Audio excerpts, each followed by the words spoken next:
Hello DCS friends, మరి చాలామంది comment సెక్షన్లో ఏమడుగుతున్నారంటే చాలా తక్కువ టైం ఉంది, ఎలా రివిజన్ చేసుకోవాలో తెలియట్లేదు అని అడుగుతున్నారు. మనకి నిజంగా చాలా తక్కువ టైమే ఇచ్చారు. బట్ ఇచ్చిన టైంలో కొన్ని స్పెసిఫిక్ టాపిక్స్ కన్ఫామ్గా బిట్ అనేది ఏ ప్లేస్ నుంచి వస్తుంది, అలాంటి టాపిక్స్ ఏం కవర్ చేసుకోవాలనేది వీడియోలో చెప్తాను. సో మీకు నా వీడియో ఉపయోగకరంగా ఉందనుకుంటే మాత్రం సబ్స్క్రైబ్ చేయడం మర్చిపోకండి. తెలుగు నుంచి మొదలుకొని అన్ని సబ్జెక్ట్స్ కూడా వెరీ ఇంపార్టెంట్ పాయింట్అవుట్గా ఏ ప్లేస్ నుంచి మార్క్స్ వస్తున్నాయో ఏ ప్లేస్ కవర్ చేసుకోవాలో చెప్తాను. అవి మనం ఖచ్చితంగా కవర్ చేసుకుంటే చాలా వరకు మన స్కోర్కి దగ్గరగా వెళ్ళొచ్చు.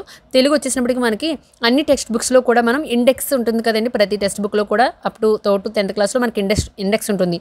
అంటే పాఠం పేరు, ప్రక్రియ, ఆ ప్రక్రియ నెక్స్ట్ ఆ పాఠం యొక్క ఇతివృత్తము, రచయితకు సంబంధించి ఇన్ఫర్మేషన్ ఉంటుంది. ఆ యొక్క టేబుల్ మనం ఖచ్చితంగా చూసుకోవాలి. మన ఛానల్ అయితే దానికి సంబంధించి వీడియో కూడా పెట్టాను.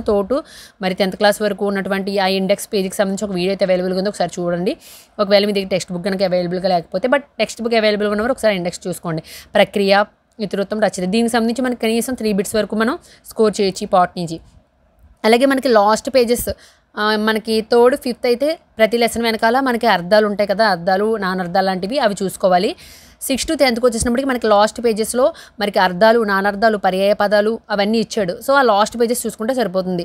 ఇది మెయిన్ మనకి తెలుగుకు సంబంధించి ఇండెక్స్ అండ్ లాస్ట్ పేజ్లో ఉన్నటువంటి మీనింగ్స్ అలా చూసుకుంటే సరిపోతుంది. ఇంకా గ్రామర్ వచ్చేసి మనం ఏం చేయాలంటే, చాలా మంది దగ్గర మెటీరియల్ ఖచ్చితంగా ఉంటుంది, ఎవరి దగ్గర మెటీరియల్ లేకుండా ఉండదు. సో ఎవరొక కోచింగ్ తీసుకోవడం, లేదంటే ఏదో ఒక పుస్తకాన్ని మనం కొనుగోలు చేసి ఉండొచ్చు కదా. సో దాంట్లో మీరు ఏం చేస్తారంటే, మనకి వ్యాకరణానికి సంబంధించిన టాపిక్స్ అన్నీ కూడా వరుసగా ఉంటాయి. సో ఆ టాపిక్స్ అన్నీ కూడా ఒకసారి చూసేసుకోండి. సందులు, సమాసాలు, అలంకారాలు, అలంకారాలకు సంబంధించిన నిర్వచనాలు, అలాగే ఘన విభజనకు సంబంధించినవి, విభక్తులు, వాక్యాలకు సంబంధించి మనకి సిలబస్ పేపర్ అవైలబుల్గా ఉంటే దాంట్లో వ్యాకరణానికి సంబంధించిన టాపిక్స్ అన్నీ మన మెటీరియల్లో ఉంటుంది.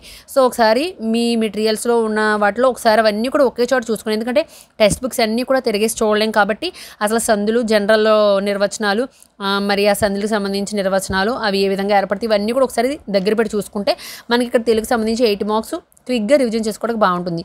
ఇంకా ఇంగ్లీష్ వచ్చేసి టెక్స్ట్ బుక్ జోలికి అయితే వెళ్ళొద్దు. స్పెసిఫిక్గా గ్రామర్ అనేది బాగా చూసుకోండి. Parts of speech, tense, article, types of sentence, prepositions and phonetics, pronunciation బాగా చూసుకోండి.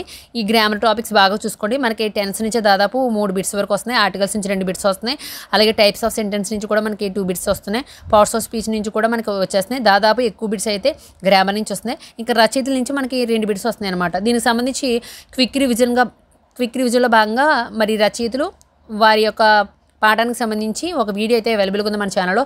ఒకసారి ఆ వీడియో అయితే చూసుకోండి. ఆ వీడియో చూసుకుంటే మీకు సరిపోతుంది అనమాట. ఇంకా మనకి రైటింగ్ డిస్కోర్స్ కూడా మనం చూసుకోవాలి. అంటే ఫార్మ్స్ ఆఫ్ రైటింగ్లో మనకి story telling, autobiography, biography, note making, note taking ఇవన్నీ కూడా స్పెసిఫిక్ ఇన్ఫర్మేషన్, దానికి సంబంధించి స్పెసిఫిక్ ఇన్ఫర్మేషన్ తీసుకుంటే సరిపోతుంది. దానికి సంబంధించి కూడా ఒక వీడియో అయితే పెట్టాలని అనుకుంటున్నాను. అలాగే మెథడాలజీ మనకి క్విక్ రివిజన్ వీడియో కూడా పెట్టాను మన ఛానల్లో. వీడియో అయితే ఒకసారి ఆ వీడియో చూసుకోండి. ఇంకా మనకి మెథడాలజీల విషయానికి వచ్చేసి మనకి జనరల్గానే అడుగుతున్నాడు, అవి అటెంప్ట్ చేసేలాగే ఉన్నాయి. అయితే 3 విషయాలు మాత్రం నొక్కిపెట్టి ఏమడుగుతున్నాడంటే, విద్యా ప్రమాణాలు ఒకటి, బ్లూమ్స్ విద్యా లక్ష్యాలు ఒకటి, అలాగే మనకి నిర్వచనాలు అడుగుతున్నాడు, హిస్టరీ నుంచి నిర్వచనాలు అడుగుతున్నాడు. సో అది మెథడాలజీలో ఒకసారి డిస్కస్ చేద్దాం. ఇది ఇంగ్లీష్కి వచ్చేసి మనకి గ్రామర్ చూసుకోవాలి, రచయితలకు సంబంధించి చూసుకోవాలి, ఎందుకంటే రచయితల నుంచి 2 బిట్స్ వరకు వస్తున్నాయి. అలాగే మనకి ఫార్మ్స్ ఉన్నాయి కదా, స్టోరీ టెల్లింగ్, బయోగ్రఫీ అవి కూడా చూసుకోవాలి. ఇవి మెయిన్. ఈ ఫార్ములాస్ అన్ని కూడా చూసుకోండి. టెన్స్కి సంబంధించి కూడా ఒక వీడియో అయితే పెట్టాను, అలాగే ఆర్టికల్ సంబంధించి కూడా ఒక వీడియో పెట్టాను. వీలైతే ఒకసారి అది కూడా చెక్ చేసుకోండి. నెక్స్ట్ మనకి తెలుగులో కొన్ని రిపీటెడ్ టాపిక్స్ ఇచ్చాడు, దానికి సంబంధించి వీడియో కూడా ఆల్రెడీ చేశాను. సందుల నుంచి, సమాసాల నుంచి, రచయితల ఇతివృత్తాల నుంచి, నెక్స్ట్ టెక్స్ట్ బుక్ లాస్ట్ పేజీలోని అర్థాలు, పర్యాయపదాలు, నానార్థాల నుంచి కూడా ఇస్తున్నాడు. ఘన విభజన నుంచి, జాతీయాలు, అలంకారాలు, విద్యా ప్రమాణాలు, సో వాక్యాల రకాలు, ప్రకృతి వికృతులు, విభక్తుల నుంచి ఇస్తున్నాడు అనమాట. ఇవి తెలుగుకి సంబంధించి రిపీటెడ్గా అడుగుతున్నాడు. ఇంక ఇంగ్లీష్లో అయితే ఆల్రెడీ మనకి ఆర్టికల్స్, రూల్స్ నుంచి ఖచ్చితంగా 2 బిట్లు వస్తున్నాయి, టెన్స్ నుంచి మనకి వస్తున్నాయి, అలాగే టైప్స్ ఆఫ్ సెంటెన్స్ నుంచి కూడా వస్తుంది, prepositions, parts of speech, poets books, stress syllabus నుంచి కూడా బిట్ అడుగుతున్నాడు. ఆ టాపిక్ కూడా ఒకసారి అయితే చూసుకోండి, మెయిన్ది. ఇంకా డిక్షనరీ, సైలెంట్ లెటర్స్ మీరు పెట్టొచ్చు, అవి మెయిన్ ఇంగ్లీష్కి సంబంధించి. ఇంకా మనకి మ్యాథ్స్లో వచ్చేసి మనకి ఫార్ములాస్ అనేవి బాగా చూసుకోవాలి. ఫార్ములాకి సంబంధించి మరి మా ఛానల్లో ఒక వీడియో అయితే అవైలబుల్గా ఉంది. మొత్తం దాదాపు 120 ఫార్ములాస్ పైనే, వెరీ ఇంపార్టెంట్ ఫార్ములాస్ అని కూడా ఒక వీడియో అయితే చేశాను, ఒకసారి అది కూడా చూసుకోండి. ఇంకా మనకి రిపీటెడ్ టాపిక్స్ ఏమైతే ఉంటాయో, వడ్డీ లెక్కలు, కుళాయి లెక్కలు, మ్యాథ్స్లో రిపీటెడ్గా వచ్చినవి ఏమి లేవు. శాతం లెక్కలు, వడ్డీ లెక్కలు, నెక్స్ట్ త్రిభుజాలు, చతుర్భుజాలకు సంబంధించిన లెక్కలు కూడా బాగా అడిగాడు.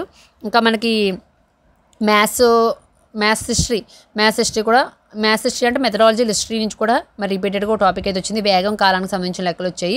సో మ్యాథ్స్ వచ్చేసినప్పటికీ రివిజన్ చేయడానికి అంటూ ఏముండదు, కానీ ఫార్ములాస్ బాగా చూసుకుని, అలాగే మనకి ఏదైతే వీక్ అమ్మో ఈ టాపిక్ నేను అటెండ్ చేయలేను, సపోజ్ వడ్డీ లెక్కలు, కుళాయి లెక్కలు, నీటి లెక్కలు, సో అలాంటివి ఏమైనా ఉంటే అలాంటి స్పెసిఫిక్ టాపిక్స్ చూసుకోండి. వచ్చిందే మరలా ఎవరు రివిజన్ చేయక్కర్లేదు, రానిదే మనం రివిజన్ చేసుకుంటే సరిపోతుంది. ఫార్ములాస్ మెయిన్, మ్యాథ్స్కి వచ్చినప్పటికి మనం ఫార్ములాస్ చూసుకుంటే సరిపోతుంది. తెలుగుకి వచ్చినప్పటికి ఇండెక్స్, లాస్ట్ పేజెస్ అండ్ మెటీరియల్లో ఒకసారి information. At the same time text book కూడా అంతే.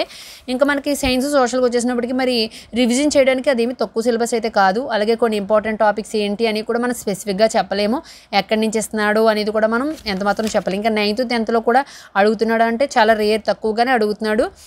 మనకి 8th లోపే అడుగుతున్నాడు మెయిన్. సో ఎవరైనా కనుక ఒకవేళ నోట్స్ ప్రిపేర్ చేసుకుంటే జస్ట్ ఆ నోట్స్ ఒకసారి రిఫర్ చేసేసుకోండి. లేని ఎడల మరి టెక్స్ట్ బుక్లో మీరు చదివినప్పుడు ఖచ్చితంగా ఇది ఎంపీ టాపిక్ అన్ని పెట్టుకునే ఉంటారు కదా, సో అలాంటి టాపిక్స్, లేదా ఈ టాపిక్ నేను మర్చిపోతున్నాను అలాంటి టాపిక్స్ మాత్రం బాగా రివిజన్ చేసుకోండి. సైన్స్ సోషల్ విషయానికి వచ్చేసి మరి రివిజన్ చేయడం అనేది 2 daysలో ఎంత మాత్రం కూడా సాధ్యమయ్యే పని అయితే అసలు కాదు. బట్ ఏదైనా ఇన్ఫర్మేషన్ లేదా ఏదైనా షార్ట్ నోట్స్ మీ దగ్గర ఉంటే కనుక అది మాత్రం తప్పకుండా రివిజన్ చేసుకోండి. మనం ఎక్కువగా సైన్స్ సోషల్లోనే ఎక్కువ రివిజన్ చేసుకోవడానికి టైం ఉండదు కాబట్టి అదే బాగా చూసుకోవాలి. దాంట్లోనే డిఫికల్ట్ టాపిక్స్, ఇంపార్టెంట్ టాపిక్స్ చూసుకుంటే సరిపోతుంది. ఇంకా జీకే సిఏ అయితే సిఏ జోలికి అయితే వెళ్ళాల్సిన అవసరమే లేదు. జీకే కూడా స్పెసిఫిక్గా చదివితే వస్తాయి అని అనుకోవడానికి కూడా లేదు. అది మనకి ఇంతకుముందు ఒకవేళ మనకి టచ్ ఉన్న టాపిక్స్ ఏమైనా ఉండొచ్చు, ఉండకపోవచ్చు, సో అది తెలియదు. బట్ ఒకవేళ ఇవన్నీ కూడా రివిజన్ చేసేసాను, జీకే ఒకసారి చూసుకుంటే బాగుంటుంది అనుకున్న వాళ్ళు మాత్రం కొన్ని స్పెసిఫిక్ టాపిక్స్, సపోజ్ దేశాలు, నినాదాలు, జాతీయ చిహ్నాలకు సంబంధించి, క్రీడలకు సంబంధించి, నెక్స్ట్ అవార్డుకి సంబంధించి, నెక్స్ట్ ఐక్యరాజ్య సమితికి సంబంధించి ఈ టాపిక్స్ కొంచెం మీకు టైం ఉంటే చూసుకోండి. అలాగే తేదీలకు సంబంధించి చూసుకుంటే సరిపోతుంది అనమాట. అవార్డులు, ఈ టాపిక్స్ కూడా మనం కవర్ చేసుకుంటే సరిపోతుంది. ఇది నెక్స్ట్ పిఐఈకి సంబంధించి ఏం చదవాలని చాలామంది అడుగుతున్నారు కదా. దీంట్లో ఎంపీ టాపిక్స్ ఏంటంటే కమిషన్, ఆ కమిషన్ ఎప్పుడు ఏర్పడింది, ఎందుకు ఏర్పడింది, దాని యొక్క థీమ్ ఏంటి అనేది కూడా చూసుకోండి. దానికి సంబంధించి కూడా ఒక వీడియో అయితే పెట్టాను. పిఐఈకి సంబంధించి మరి ఆ యొక్క కమిషన్ ఏంటి, ఏ రోజున ఏర్పడింది, అలాగే దాని యొక్క థీమ్ ఏంటి అనేది కూడా పెట్టాను. అలాగే మనకి ఎన్ఈపీ 2020 నుంచి కూడా ఒక వీడియో చేశాను, షార్ట్ క్విక్ రివిజన్గా. దాని నుంచి కూడా ఒక బిట్ వస్తుంది, ఆర్టీయూ నుంచి ఒక బిట్ వస్తుంది, ఎన్సీఎఫ్ నుంచి ఒక బిట్ వస్తుంది, అలాగే హక్కులు సమాచార హక్కు నుంచి కూడా ఒక బిట్ వస్తుంది. దాదాపు ఈ 5 టాపిక్స్ నుంచి మనకు 4 బిట్స్ ఖచ్చితంగా వచ్చేస్తాయి.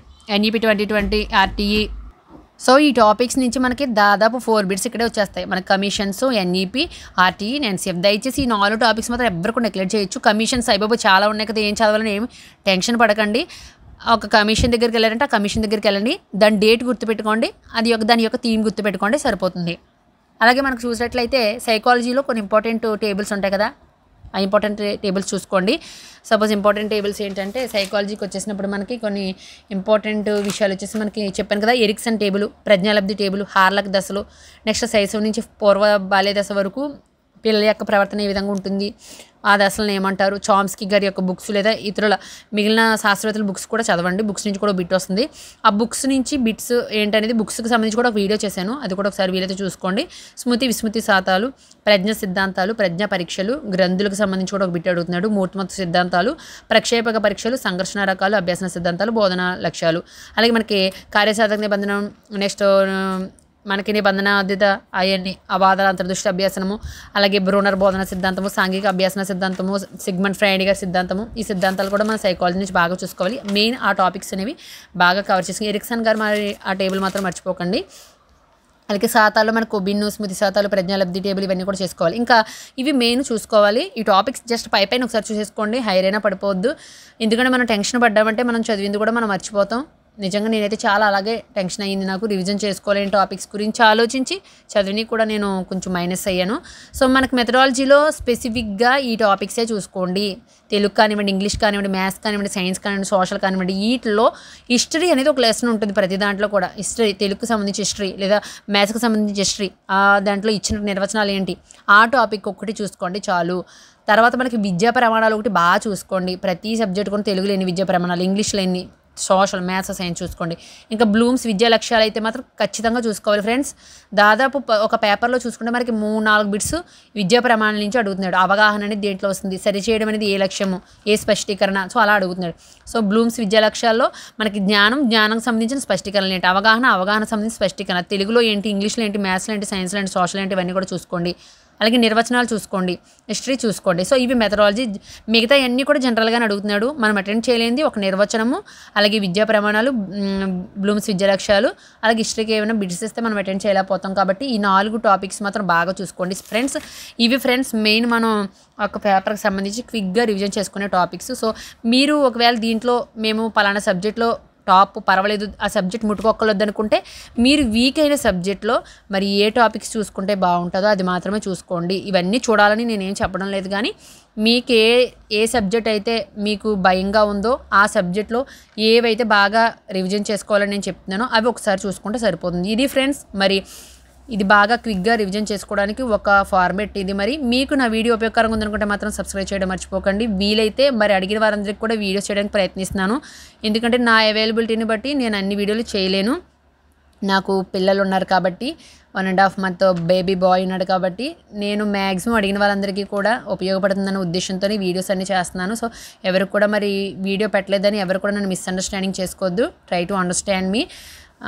సాధ్యమైనంత వరకు అడిగిన వారికి అన్ని వీడియోస్ కూడా మరి అవైలబుల్గా పెట్టడానికి ప్రయత్నిస్తున్నాను. So thank you. మరి నా వీడియోస్ మాత్రం సబ్స్క్రైబ్ చేయడం మర్చిపోకండి. నా వీడియోస్ బాగా చూడండి, మీకైతే ఉపయోగపడుతుంది. ఎన్నో కొన్ని బిట్స్ నా వీడియోస్ వల్ల మీకు ఉపయోగకరంగా ఉంటాయని నేను భావిస్తున్నాను. So thank you everyone.